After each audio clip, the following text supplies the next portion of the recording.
모든 것을 재건한 참된 리더자 느헤미야라는 제목으로 말씀 선포하겠습니다. 먼저 느헤미야 배경을 보면 우리 앞에 성경이 에스라인데 또 느헤미야가 나오죠. 저기 이게 동시대라고 보시면 되고요. 에스라 시대랑 그러니까 동시대의 어떤 이제 다른 사람의 관점으로 써진 책이라고 생각하시면 될 것 같습니다. 시대는 이게 그러니까 이 성경 이 편집이 우리는 이렇게 돼서 구약 시대 한 중간 정도 아니고요. 구약 제일 마지막 부분이에요. 그러니까 시기적으로는 말라기 선지자랑 비슷하다고 생각하시면 되고요. 이게 지금 역사서를 쭉 가고 있어서 성경 한 중간에 나와 있고 이제 뭐 학개서에 보면 이게 여호와의 전은 아직 지어지지 않았는데 너네가 판벽한 집에 사는 게 뭐 옳으냐 뭐 이런 이야기를 하는데 오히려 학개랑 비슷한 시기인데 학개가 약간 앞이죠.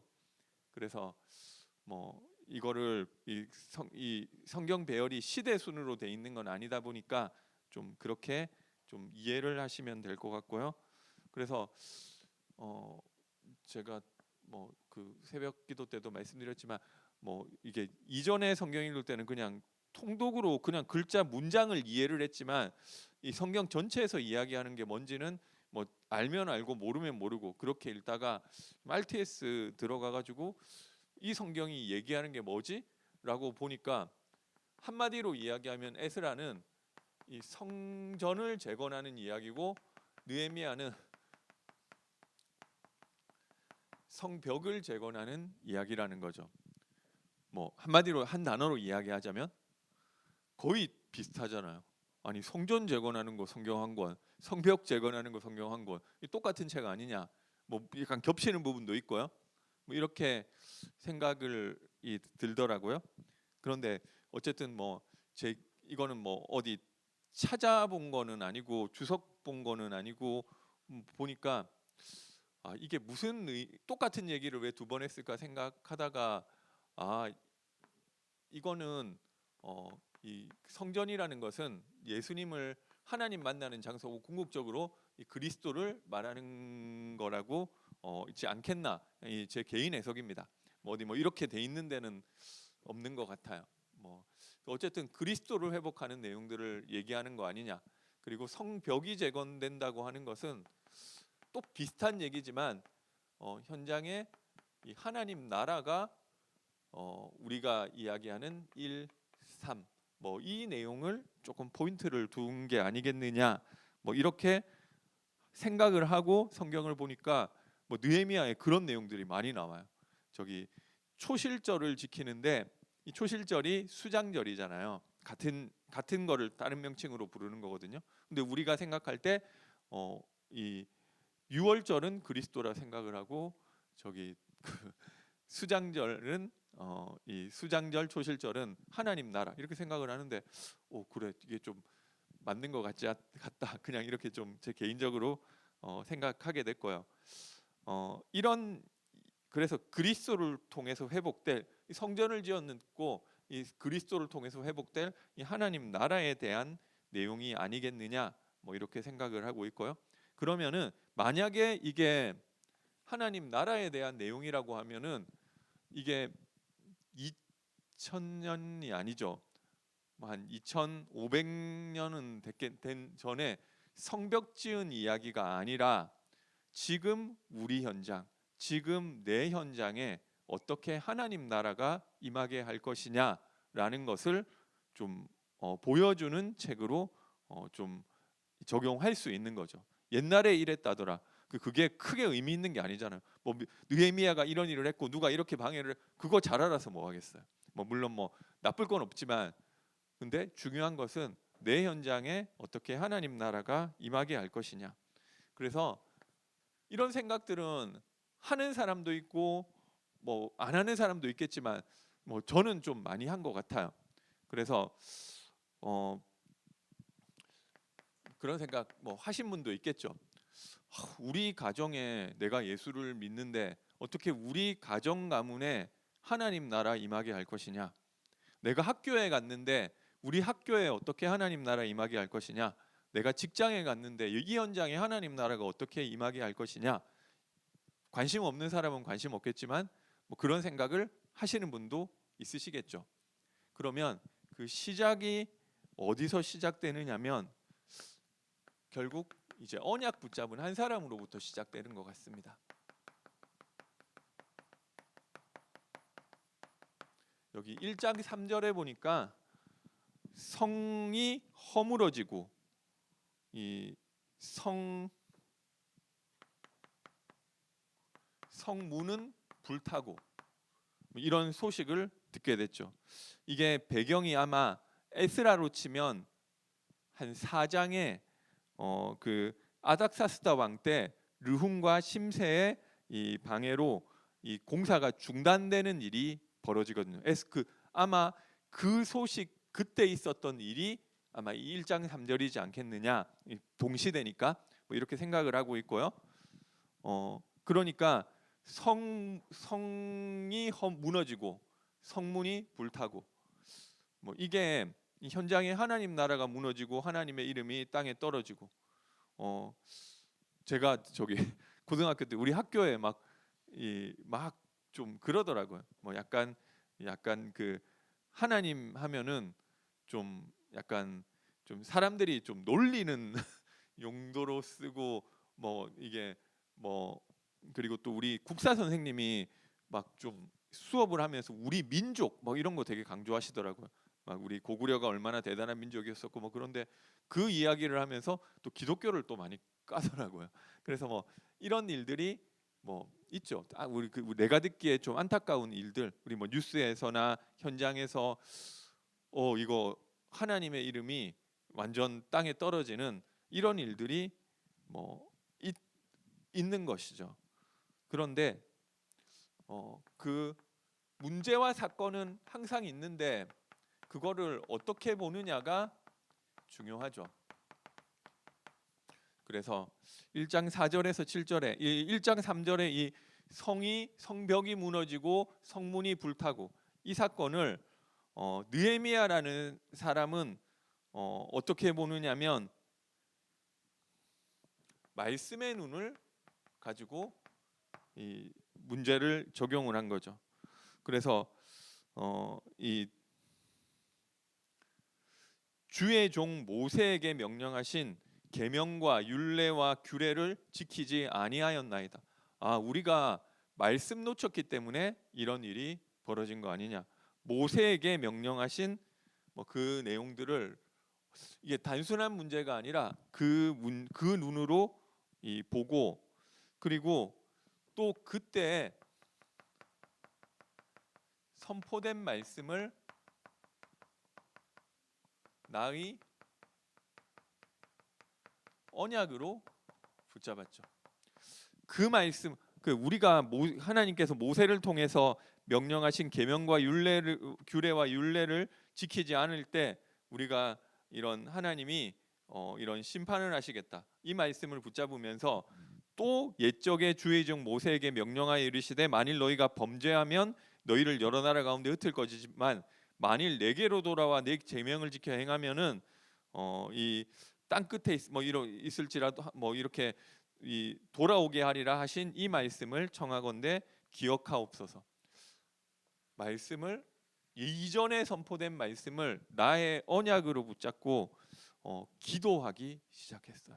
그래서 똑같아요. 이거 옛날에 성벽 지은 거 역사 보여주려고 쓴 성경이 아니잖아요. 성경은 여기 어디 디모데서인가요? 이 말세를 사는 우리에게 거울로 주신 것이. 옛날에 뭐 이랬다. 그거 뭐 누가 이랬고 뭐 몇 년도에 이랬고 그거 알면 좋지만 몰라도 상관없어요. 그게 중요한 게 아니라 이 무너진 현장 가운데 그 문제를 말씀의 눈으로 보면서 어떻게 볼 것이냐. 그리고 지금 언약을 붙잡고 기도하는 한 사람으로부터 시작되는 줄 믿으시기 바랍니다. 우리 가정 모금만 어떻게 할 것이냐. 저도 그랬고 많은 사람들 비슷할 거예요. 뭐 주로 저도 고등학교 뭐 이런 때 무슨 말씀 붙잡았느냐면 사도행전 16장 31절 주 예수를 믿으라 그리하면 너와 내 집이 구원을 얻으리라 뭐 이런 말씀. 하나님은 그렇게 말씀하셨는데 왜 우리 부모님은 안 되느냐, 그죠? 근데 그거 가지고 이 기도하는 한 사람으로부터 시작되는 것 같아요.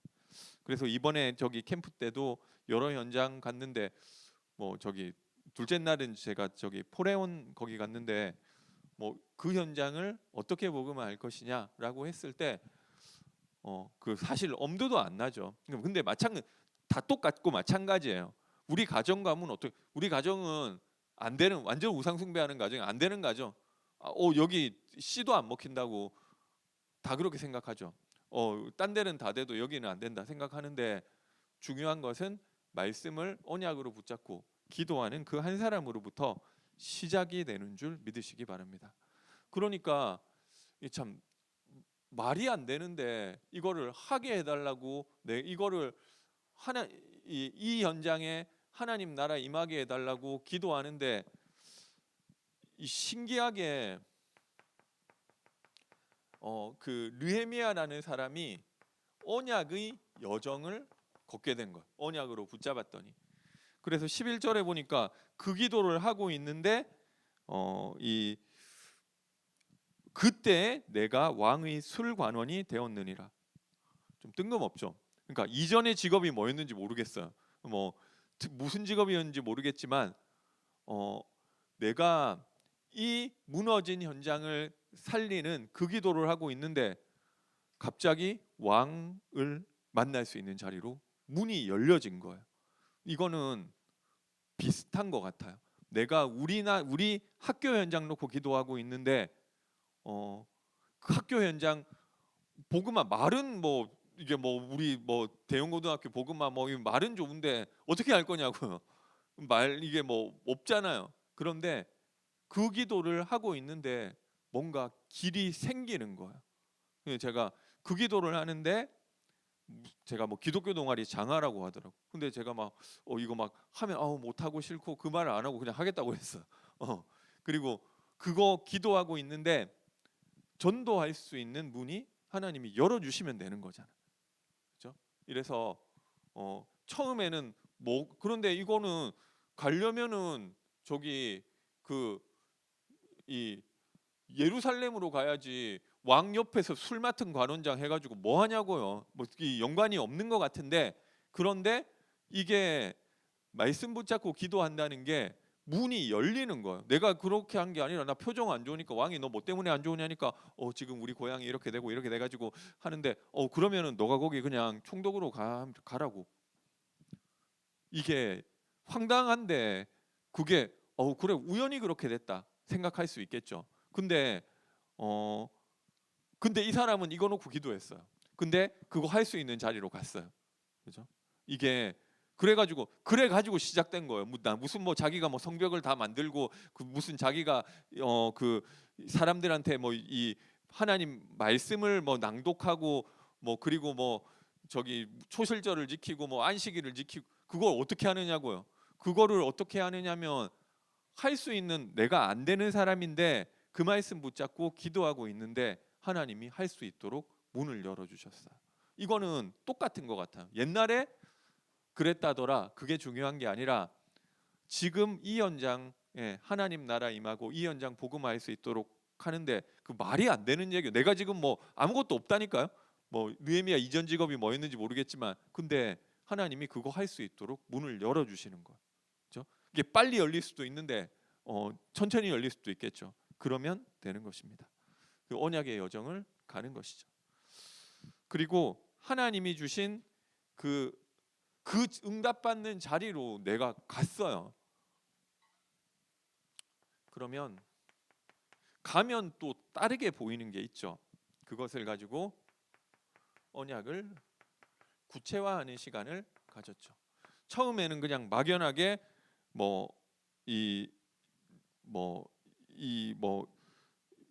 이렇게 복음화 이렇게만 붙잡았는데 내가 그 자리로 가고 나서면 또 이제 그러기 위해서 뭘 해야 될지를 또 보이는 거죠.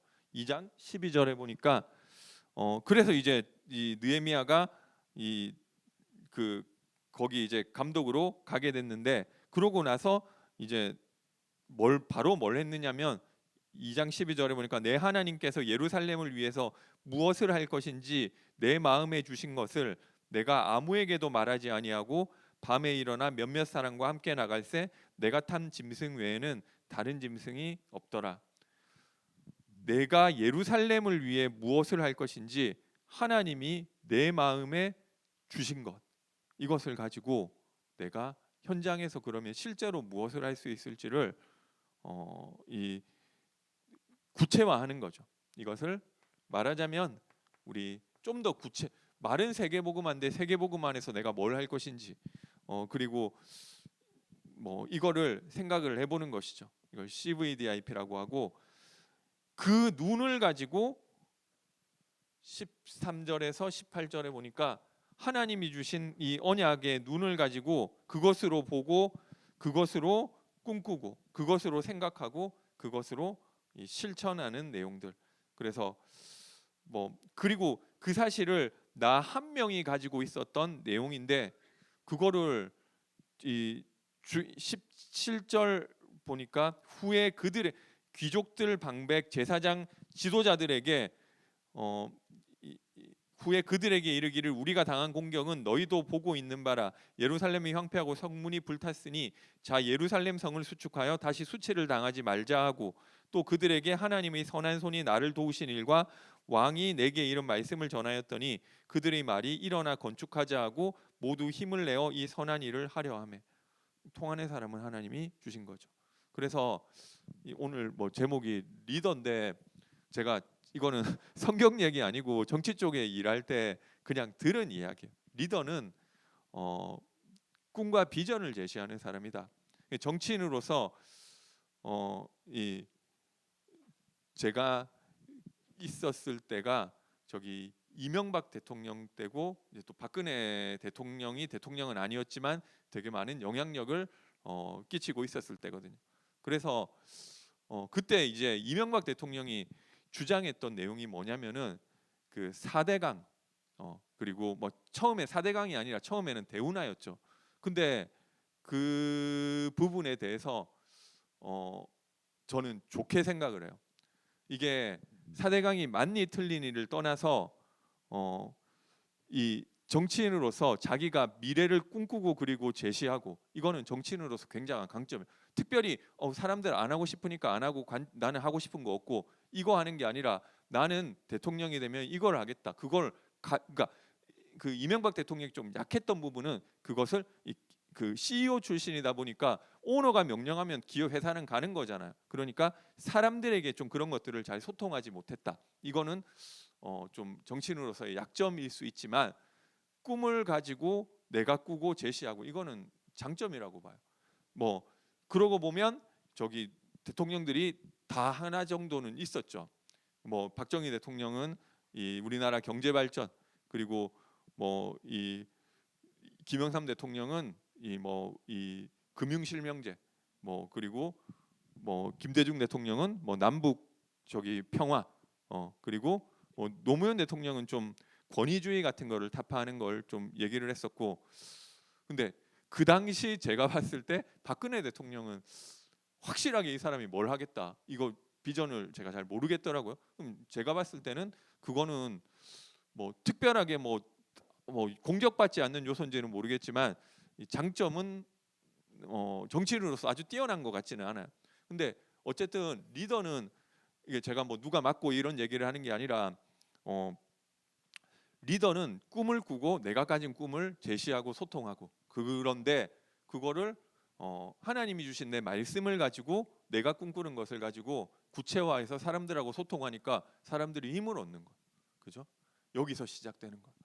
제가 아무리 제가 고등학교 대형고 고등학교 이거 복음화 하는데 아무도 받쳐주는 사람이 없으니까 혼자 막 뭐 이것저것 하는데 안 되더라고요. 근데 여기 뭐 어쨌든 그 저기 기독교 동아리 임원 세우고 임원들한테 야 우리 진짜 우리 학교 복음화 놓고 우리 좀 기도하고 하자 하는데 걔네들이 믿음 있으니까 도와주더라고요. 그러니까 뭐가 좀 움직이기 시작하더라고요. 그래서 이게 이 어쨌든 이게 말하자면 말씀으로 붙잡아진 나의 꿈을 가진 사람이 리더가 되는 거예요. 그것을 그래서 그 한 명으로부터 시작되는 것입니다. 그리고 이 이유는 그게 구체화되는 것인데 이 성벽을 회복하죠. 그래서 보니까 동시에 모든 현장을 다 살리는 거예요. 그래서 뭐 특별히 이 동시다발적으로 그래서 그런데 특별히 나는 몸이 하나인데 어떻게 하느냐? 그냥 나는 내 현장을 살리면 되는 것입니다. 그래서 자기 현장 살리는 내용들이 3장에 쭉 나오죠. 각각 자기 집과 마주대한 부분을 중수하라. 그래서 이 현장은 하나님이 나에게 주신 현장이다. 그것을 내 마음에 담는 것입니다. 뭐 우리 가정 아니면 내 지인, 우리 학교, 우리 직장, 우리 아파트, 우리 지역, 우리 부서.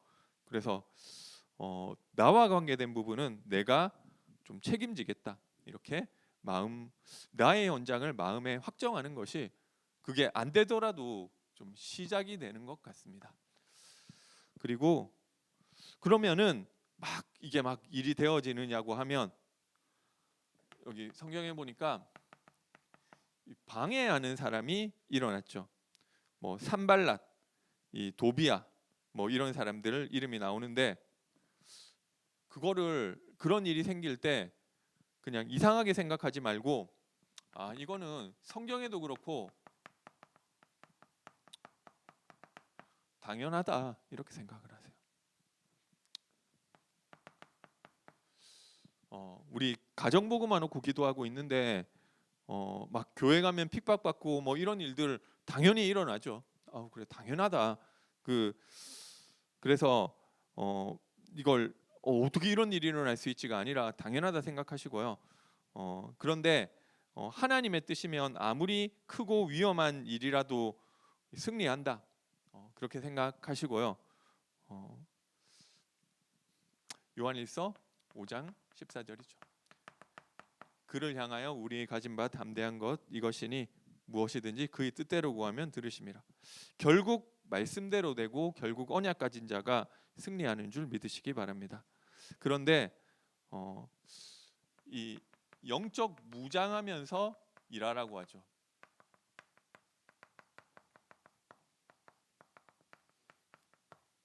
그게 4장 1절에서 21절.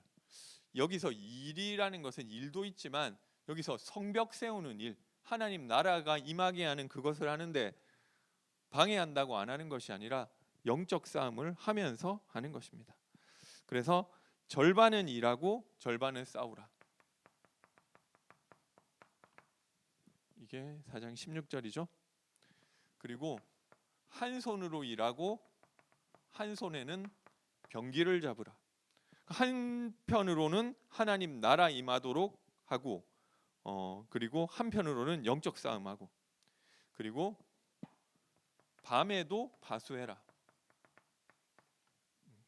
이 영적 싸움은 밤에도 할 수 있죠. 그리고 물을 기르러 갈 때도 병기를 잡으라. 뭐 할 거 하면서. 그래서 그리고 특별히 이제 6장에는 막 이 살해 위협이 오지만 그 두려움에 잡히지 않으면 되는 것이고요.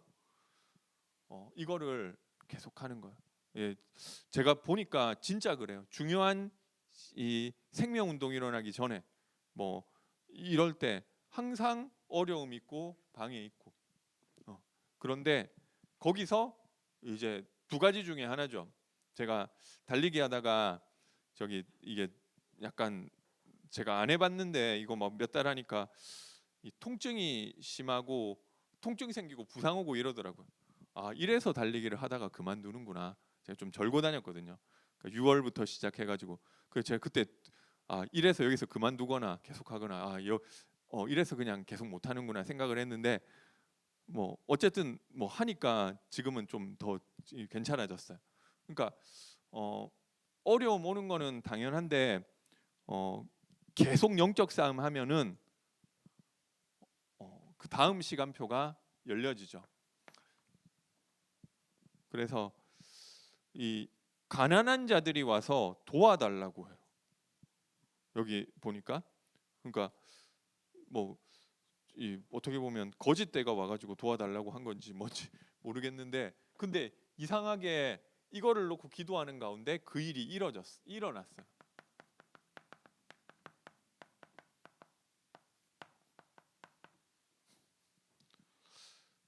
근데 이게 뭐 그냥 성경에는 있었던 일을 기록했는데, 근데 이게 그냥 써놓고 봐도 무슨 말인지 알겠잖아요.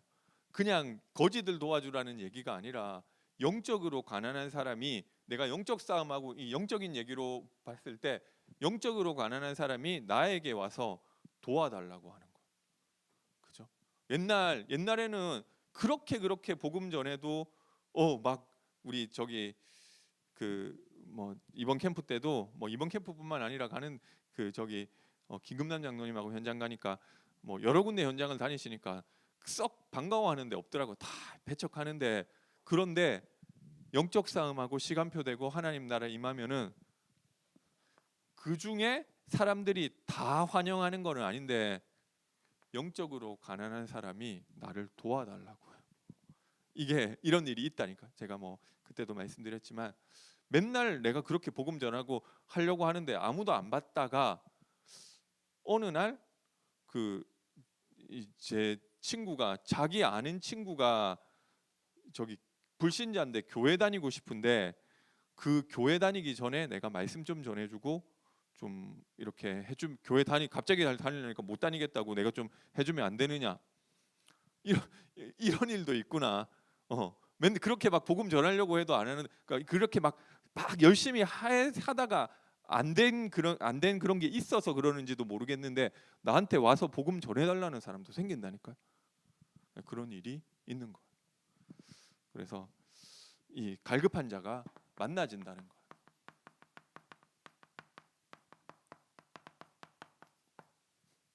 가난한 자를 돕는 이야기들이 굳이 이 성벽 재건하는데 이거 돕는 이야기들이 기록돼 있는데 이걸 왜 적어놨나 할 수 있지만, 영적으로 보면 전도 관점으로 봤을 때는 의미가 있는 거죠. 그리고 이제 뭐 6장에 뭐 위협을 당하고 뭐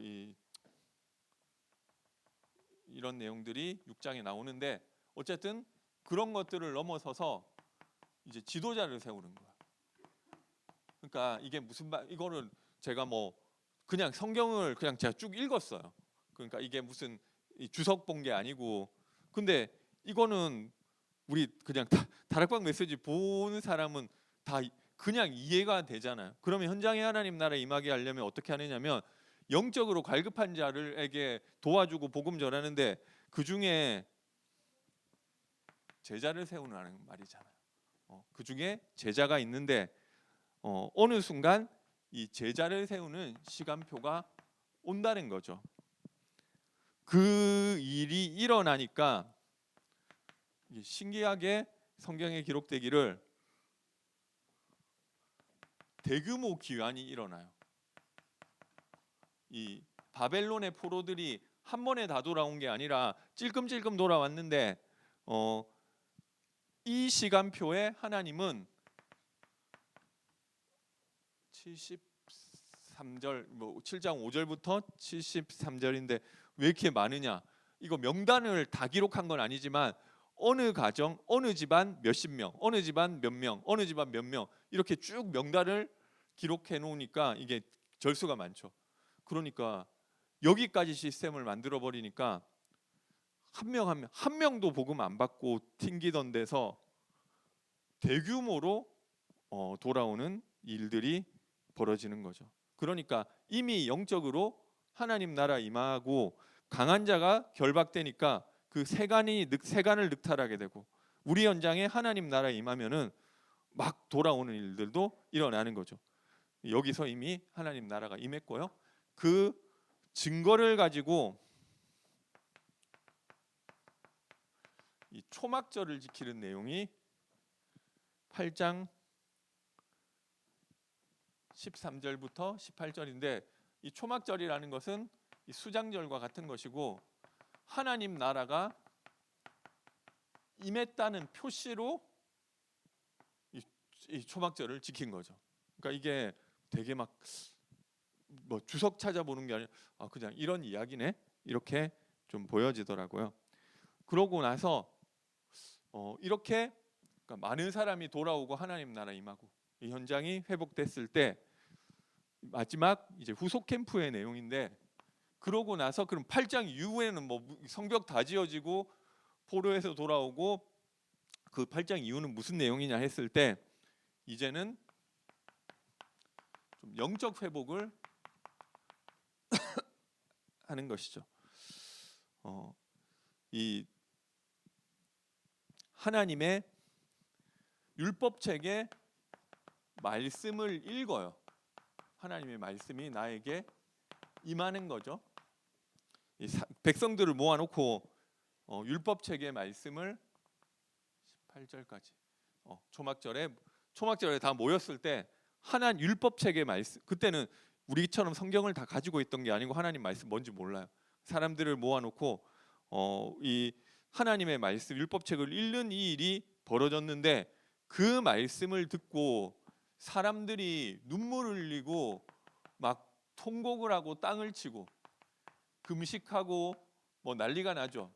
그러니까 이 말씀을 나에게 적용하는 그 일이 일어났죠. 이 느헤미야 9장에는. 그리고 그 말씀을 적용하고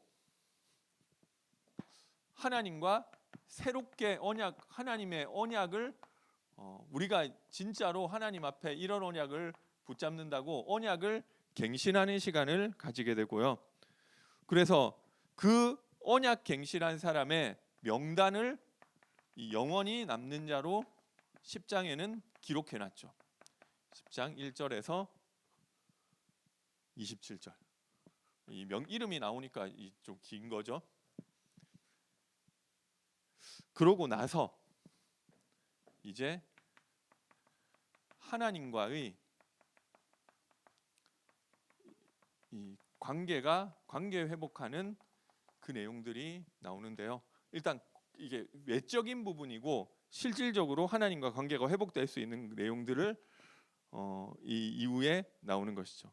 그래서 하나님의 잃어버렸던 놓치고 있었던 말씀을 회복하는 것이 8장 1절에서 10장 39절까지 내용이고요. 그리고 놓쳤던 안식일이라는 것은 놓쳤던 예배를 회복하는 거죠. 예배를 회복하는 내용이 13장 15절에서 22절. 말씀 회복하고 예배 회복하고 그리고 레위인을 세우죠. 12장 1절에서 26절. 그리고 이 11조를 회복하죠. 13장 1절에서 10절에서 14절. 그리고 이방 결혼을 금지시킵니다. 국제 결혼하면 안 된다는 것이 아니라 이 신명기 때부터 이 이방 결혼을 했을 때 우상들이 들어오니까 이 이방인들과 통혼하지 말라고 하나님 하셨는데도 불구하고 그 말씀이 놓쳐지고 있었죠. 그러니까 이게 뭐 한 거냐면은 11조 레위 이게 안식일 전부 다 좀 예배가 지속되고 말씀이 지속되고 그리고 이 예배 회복, 말씀 회복 그리고 이제 우상을 끊어버리는 거죠.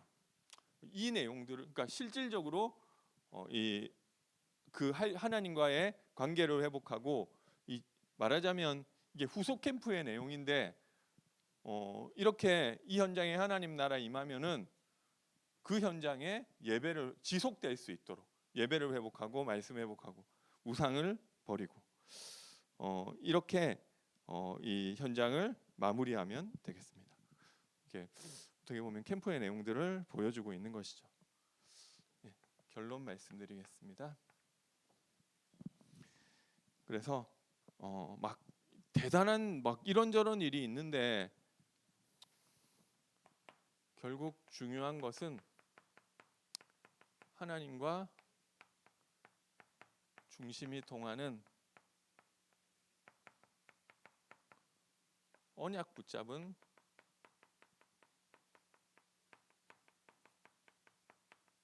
한 사람으로부터 모든 것이 시작되는 줄 믿으시기 바랍니다. 그래서 나에게 하나님과 중심이 통하도록 그거 기도하시고요. 그래서 디모데 후서인가요? 전서인가요? 바울도 이야기하죠. 디모데에게 내가 내 눈물을 안다. 느헤미야가 하나님과 이 문제를 중요한 눈물이 통하는 사람이었는데 디모데한테 바울이 한 이야기도 그거죠. 내가 내 눈물을 안다. 그러니까 하나님과 중심이 통하는 사람. 그래서 우리가 이 예배를 통해서 그리고 서밋 타임을 통해서 언약을 붙잡고 이 기도하는 것이 이 중요한 것 같고요.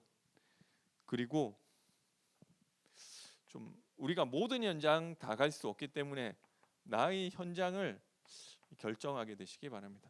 보니까 이번 캠프 캠프 때마다 사실 그렇지만 막 되게 많은 열매가 있고 이런 건 아닌데 그래 이 캠프 때 현장 밟고 이 현장을 내가 마음에 품어야 되겠다 이렇게 결론 내시는 분들이 많으시더라고요. 그래서 그렇죠.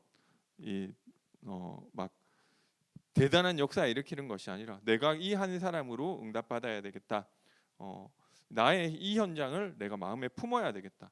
이게 응답인 것 같습니다.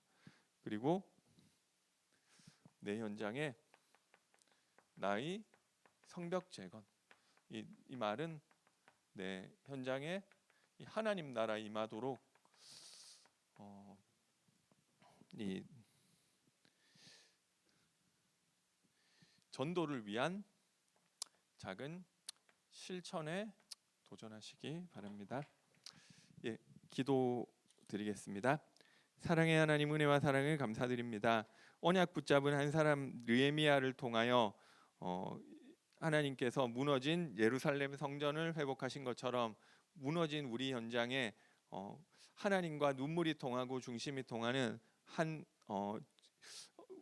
사람의 응답을 우리 각 사람에게 주셔서 현장에 흑암을 무너뜨리고 하나님 나라 세우는 증인으로 응답받게 하여 주옵소서. 예수님의 이름으로 기도드립니다.